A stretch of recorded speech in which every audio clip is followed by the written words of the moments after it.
చాలా కాలం గ్యాప్ తర్వాత match star Gopichand నటించిన సినిమా భీమా. రామబాణం తర్వాత కొన్ని రోజులు సినిమాలకు దూరంగా ఉన్న ఈ హీరో ఇప్పుడు మరోసారి పోలీస్ ఆఫీసర్ గా అలరించేందుకు వచ్చేశాడు. కన్నడ డైరెక్టర్ ఏ హర్ష దర్శకత్వంలో వహించిన ఈ మూవీలో ప్రియా భవానీ శంకర్, మాళవిక శర్మ హీరోయిన్లుగా నటించారు. పంతం సినిమా తర్వాత శ్రీ సత్యసాయి ఆర్ట్స్ బ్యానర్ లో వచ్చిన గోపీచంద్ సినిమా ఇదే. Trailer, teaser, song cinema content పై ఆసక్తిని కలిగించాయి.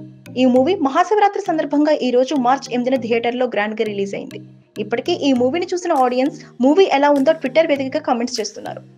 భీమా హిట్, ఇంటర్వెల్ ఫైట్, క్లైమాక్స్ అదిరిపోయాయి. కమర్షియల్ హంగులతో కూడిన కంటెంట్ బాగుందని ట్వీట్ చేస్తున్నారు నెటిజన్స్. గోపీచంద్ అల్టిమేట్ పెర్ఫార్మెన్స్ అని, మరోసారి macho star hit track start అయిందని, full mass elements, good content అంటూ మరో నెటిజన్ ట్వీట్ చేశారు. అలాగే యాక్షన్ సీక్వెన్స్ ఈ సినిమాకి హైలైట్ అంటున్నారు. భీమా గోపీచంద్ అభిమానులకు డబుల్ ట్రీట్ అందిస్తుందని అంటున్నారు. Please subscribe Pragna Media. Please like, share, subscribe to Pragna Media. Pragna Media, please do like, share and subscribe. Please subscribe to Pragna Media. Please like, share and comment if you like the video. Pragna Media.